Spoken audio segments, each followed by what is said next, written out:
Hey everyone, it's Sunday and time for a new episode of Record Collecting with the Quill. Today we're going to focus on what many refer to as the first hard rock band in Sweden ever.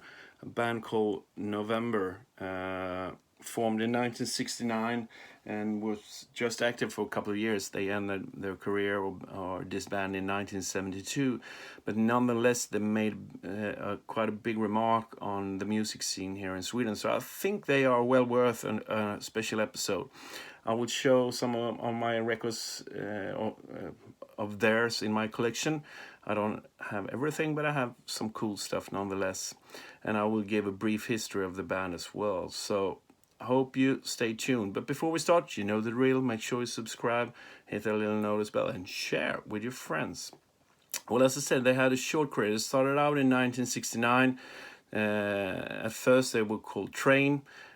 They were formed by Christer Storbrandt, bass player and vocalist, and had a different drummer in the beginning, but quite shortly after they started out, Björn Inge, the drummer, joined, and they actually had quite a famous guitarist in the beginning, namely Snowy White, who later ended up in Thin Lizzy and played with Pink Floyd and Roger Waters for a number of years.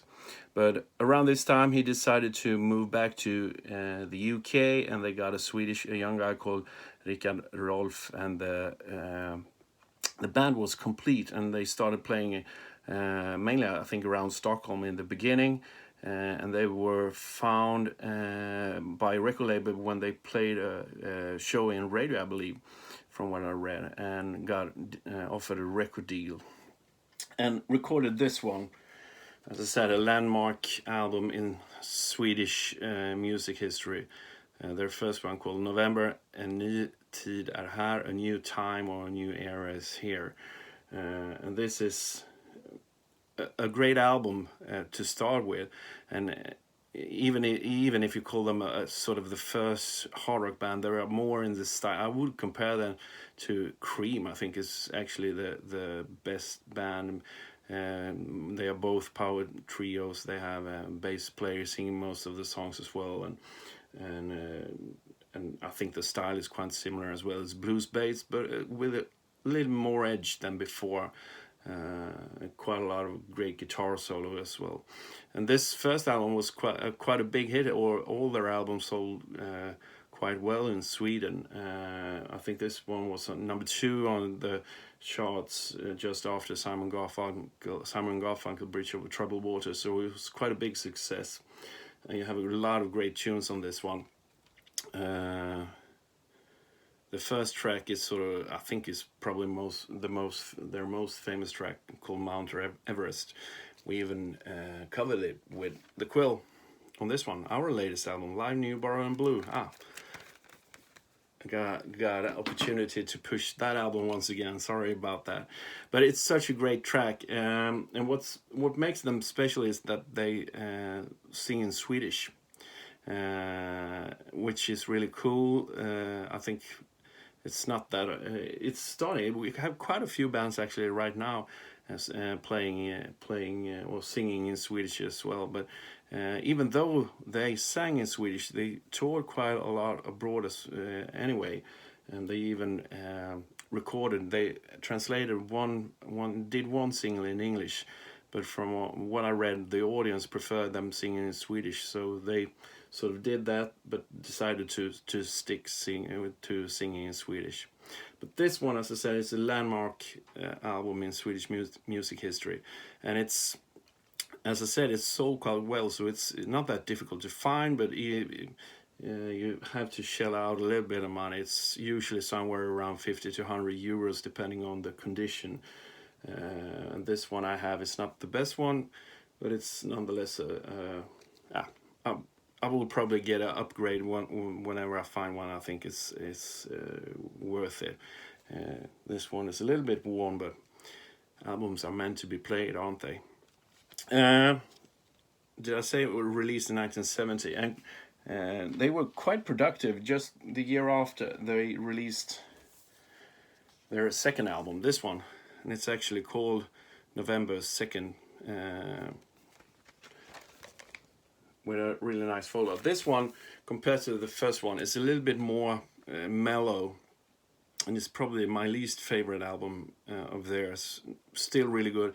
Was produced by Jojje Wadenius, famous Swedish guitarist who played with Blood, Sweat and Tears. He played with Steely Dan.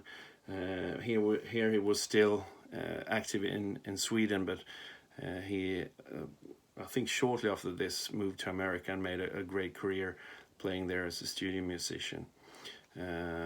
But as I said, this one is a little bit more mellow, but still a great one, but more of a sort of Sunday afternoon album to listen to. It's not a party album, but still some really cool tracks. And then just the year after,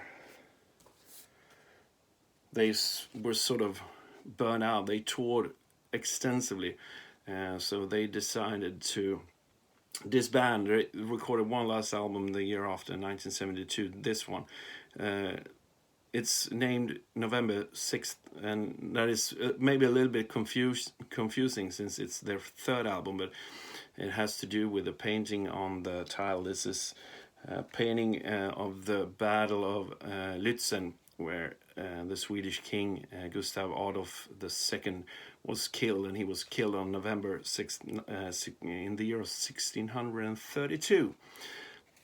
And knowing that this was their last album, I think it's a fitting title. This one is, the first and second album are, as I said, quite. You can always find. I guess you can find this one, but this one is usually a little bit more expensive. I think you will probably have to shell out somewhere around 100 or 150 euros or so. I think this one was the one that sold maybe the least as well, so probably has to do with that's just plain supply and demand.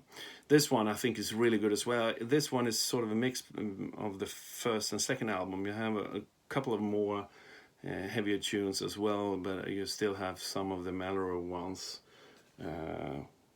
But as I said, I think the first one is definitely my favorite. This one is second place, and the second album is third place. But they're all really good, so well worth checking out. And as I say, they released a couple of singles as well. I don't have all of them, but this one is the first one. This is the Swedish version of Mount Everest, and you have a B-side called Cinderella. Wasn't on the album, so exclusive B-side. This one is you can find it quite easy here in Sweden, but a cool one. Second one, as I said, they did one single when they translated or did vocals in English, and I have this one. This is the French version. It was released in Sweden and Japan and France. I haven't been able to track down the Swedish version yet, but I did get this one, the French version, and this one is usually somewhere around maybe 100 euros, and this was in great condition. The Japanese one is definitely the hardest one to get. I haven't seen it for sale. I don't think I ever seen it for sale, to be honest, but maybe someday. The Swedish one I should be able to track down, but it's cool. And this is the version when we recorded the cover version with the QUILL. We went for the English lyrics for some reason, I don't know why, but this one, the French one, is a cool one as well. And then you have this one as well, Tillbaka till Stockholm, Back to Stockholm, and you have the B-side is Sista Resan, the first track of the second album. This track, Tillbaks till Stockholm, was not available on any album. It was an exclusive single, so it's cool to have just for that reason. And the last of the singles I have, this is sort of a split jukebox single, where you have the track Cinderella as well from the first single. You have a couple of Swedish artists. This one is quite easy to get, but had to have it, of course. And all this stuff, all of their stuff has been released on CD as well. Much easier to find if you don't want to shell out big money, if you want to see what they're all about. You have the second one. This one is quite cool actually if you get the CD version of the last album, because here you have all the non-album tracks. You have Cinderella, you have the Tillbaks till Stockholm, you have the English versions of Mount Everest and Nobody's Hand to Hold. So if you want to have them all in one place, this is the album to get. And they also released this one. I think this came sometime in the 90s. A live album released by a record label in Stockholm, and they actually reformed for the release part of this one. I think it's 92 or 93 or something, with different live recordings from the 70s. It's also available on picture disc. I haven't got that one yet, but hopefully someday. But I'm doing quite good with this one, the CD. And they reformed, as I said, they reformed for this release party, and they also reformed in 2007. I played Sweden Rock, and for a year or so they played a bit around here in Sweden. For some reason I missed them, which is a shame, because I would love to have been able to say that I saw them live, but you never know, they're all still alive, so hopefully they'll play a show again. I would certainly make sure I'll be there. Well, hope you enjoy this. I will put some songs from all the different albums in the Spotify playlist so you can check them out. I think if you're a fan of Cream and if you can stand Swedish lyrics, they are definitely well worth checking out. I've always been a big fan of them, so I thought it was cool to do a special episode about them. Hope you liked it. Give me your comment in the comment sections on Facebook or here on YouTube, and give them a listen. As I said, they're well worth checking out. That's it for now. See you all again next week with a new subject. We'll see what we'll talk about then. That's it for now. Cheers. Bye.